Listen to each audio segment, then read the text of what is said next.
Hello everybody and welcome to another episode of Nifty 50 Running, a channel run by myself, Jonathan Walton, and brother Mark Walton, and it's all about runners in their over 50s, or anybody else for that matter. What I'm going to do today is I'm going to go through basically my training, what I've been doing up to now, post my injury, and then what we're looking at doing in the future, and this is both myself and Mark. So my training itself, I've been doing 1 day running followed by 2 days walking as a recovery, so my body can super compensate, and then it'll come back a little bit stronger, ready for my next run. I've been building up gradually, so my longer sort of runs I've now reached 2 hours. It's taken a while, probably about a month. But I've been doing, I think I did 2 hours the other day, around about 6:45 pace, and it was quite a comfortable sort of effort, so nothing too strenuous. The weather's been a bit warmer as well, so obviously that puts a little bit more pressure on, but I've been feeling quite good. So what I've decided to do now is switch my training, just move it up a gear, and what I've done is I've gone back through my training when I did my fastest marathon, which was 2 hours 28 when I was 49, and I'm going to mimic the training, the build up to that marathon, so hopefully I can repeat the process. We'll have to see, only time will tell. So the plan is for London this year in October, myself and my brother doing the same programme. I'll be doing 2 runs a day, which I'll go through shortly. My brother's going to do a different option where he's just going to do 1 run a day, but the same sort of training principles apply. So let's go through the training then. It's going to be broken down into a very, very simple programme. I try and keep it as simple as possible. It's going to consist of easy runs, long runs, short intervals, and long intervals. So I'll explain each one in turn and how I'm going to implement the training itself. So the easy runs are done at an effort between 60 and 70% of my max heart rate. So for myself, it works out at running, or at the moment walking, anything below 120 beats a minute. Okay, so the 120 beats a minute is like my ceiling for me easy runs. What I've got to do is stick below that 120 religiously, so that's throughout the full run. So I don't want it to go above at all. If it goes above, I'll just stop and start walking. Yeah, so I've got to maintain below that 120 throughout the run, and that's quite important. It may involve a lot of walking, which it is doing at the moment because I'm really my aerobic fitness is terrible. But you know, over the next sort of month, I know that it'll pick up quite soon, and my pace will start to increase. It might have a few dips, ups and downs, but I'm used to it. I've gone through this before, and I'm expecting it. Things that you need to be aware of that affect your heart rate if you've not done heart rate training before. I know some of you may have followed my video that I did with Floris, reference math training. Just to put this into perspective, my math heart rate is about 134, so this training is well below math sort of heart rate. Things that affect your heart rate, these are environmental and physical factors. So your environmental factors: heat, cold, wind, rain, hills, flat, humidity, air pressure. the surface are you running on? Are you running on the roads, on the track, on the grass? Yeah, they're all environmental factors that affect your training paces.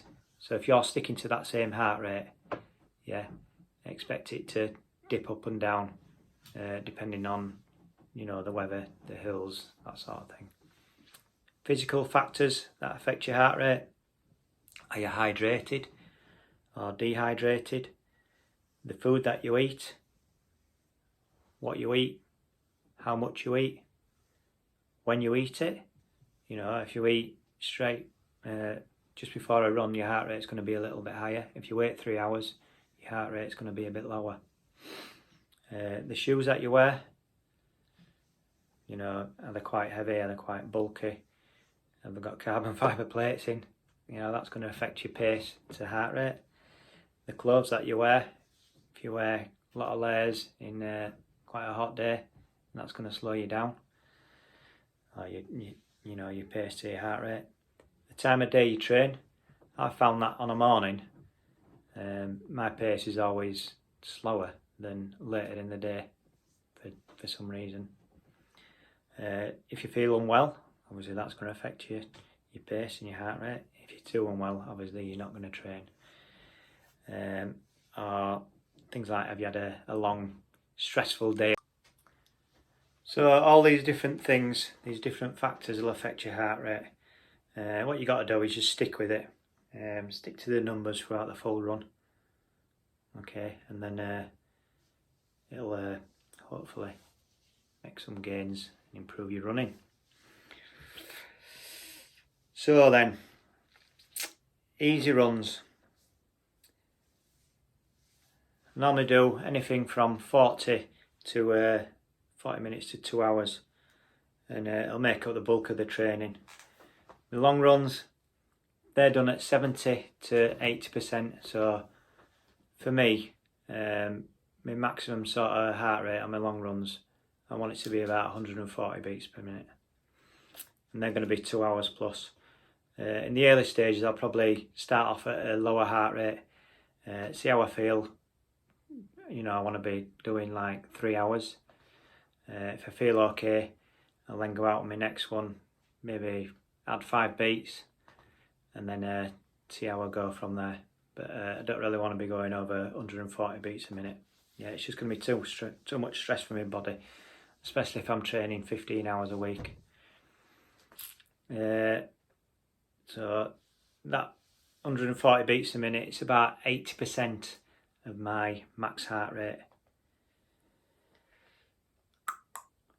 If I do feel okay, you know, once I've got used to it a bit, other things you can do for your long run is in between just add some surges, you know, to, I don't know, 800 metres or something like that. Push it up to 140 and then say drop back to 130, just until you get used to. And then eventually you'll be at a point where you can do more or less like a marathon distance at 140 beats a minute and be quite comfortable. Same sort of pace from start to finish. Yeah. If you don't do that, if you try and just do it straight away, you start to get quite a bit of heart rate drift, and you start dying off a bit at the end, and you don't really want that. Short intervals. So for my short intervals, I'd do a 15-minute warm-up, which would be lower heart rate, and then I'd do some dynamic stretches. If you've not seen the video before, have a watch of that. And then I'll do strides, 60 to 100 metres, and I'll do about 6 of them just to get my legs going. And then my intervals would be 400 metres on at 85% of my max heart rate, so that works out for me about 150 beats a minute, and then jog recovery for 200 metres, so just a nice easy jog. And I'll be trying to build up, so I'm doing that for an hour. Okay, so there'll be plenty of reps going in there. I'll start off, I'll just, you know, I did my first track session the other day, so it's quite early days for now, but I'll just progress, and I'll be doing up to an hour. As far as feel goes, the intervals should be quite comfortable but hard, comfortably hard. So you're not stressing your body too much. And then after that, I do a 15-minute cool down. And then if you want to do static stretches, that's when you do your static stretches after your session. My long intervals, very similar. 15-minute warm up, low heart rate, dynamic stretches, strides 6 times 60 to 200 meters. My intervals will be 2 mile on, and they'll be done at 85% again, so 150 beats a minute for myself, and then a jog for 1 mile, and then I want to be doing this for an hour plus. Okay, so I try and go for a minimum of an hour. And then again, the intervals, they should feel exactly the same, so quite comfortably hard. And then a 15-minute cool down, and then your static stretches again. Just to give you an idea of how this fits in with my marathon sort of pace. So when I race marathons, I'm running at 160 beats a minute or thereabouts. So as you can see, the training paces are a lot less stressful on my body. It's the amount of volume, you know, that'll make it happen. So because it's quite a lot of it is really low heart rate, where it happens is the actual volume itself. Just thinking about when I run my 120 beats a minute, it's a pace that's really comfortable for myself, and I could pretty much run at that pace all day. Okay, so that's where you want to be. You want to be really, really easy. And I think that's about that for now.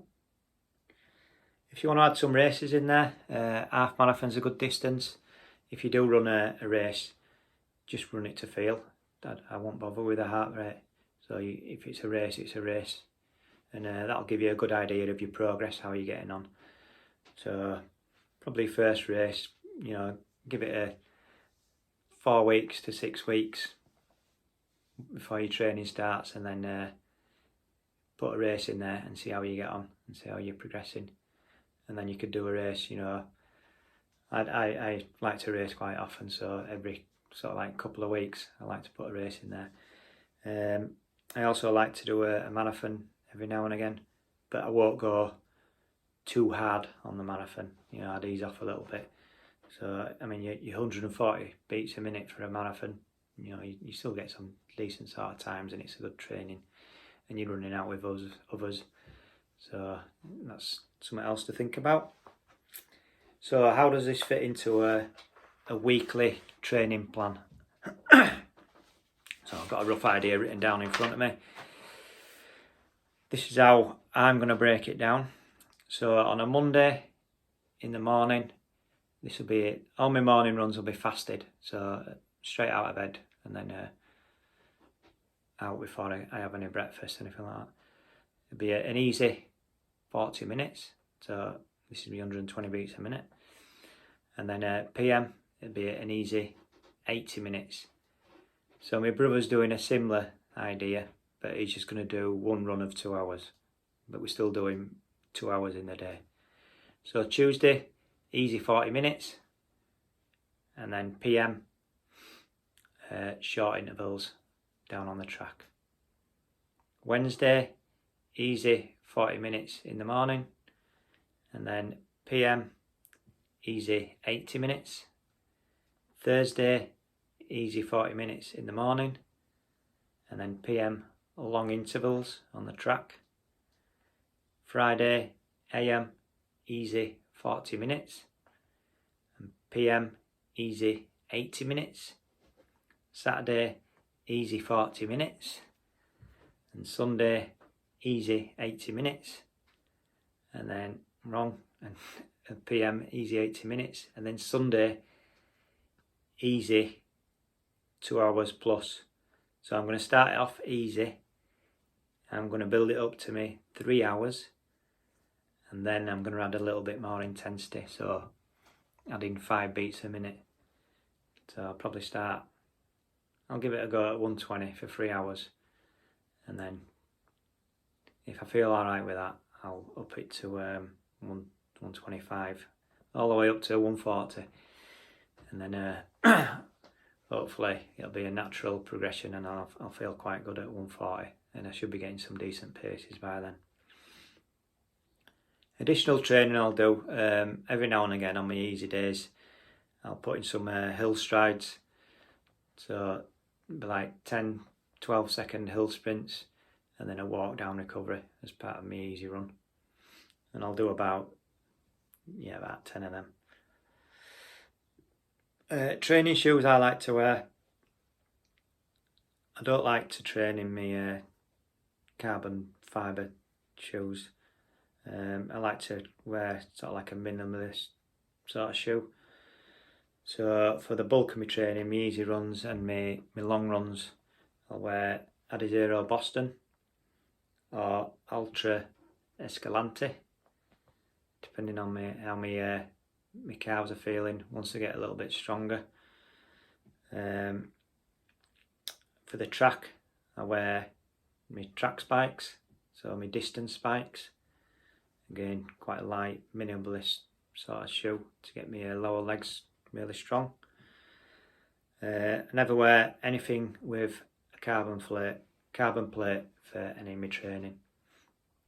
Okay, I'll save that for my race days to give me a bit of an advantage with my cheat shoes. Yeah, so I save my carbon fibres. Normally my Nike Next Percents.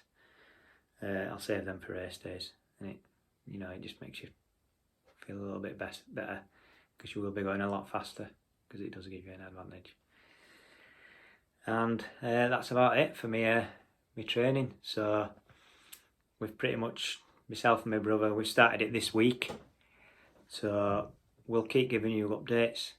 My brother's aerobic fitness is a lot better than mine at the moment, but I've got a bit of catching up to do, but I'm sure I'll catch him up soon. It's the first time he's been in front of me, but I'll have him. Anyway, that's all for this one. Cheers, and see you on the next one.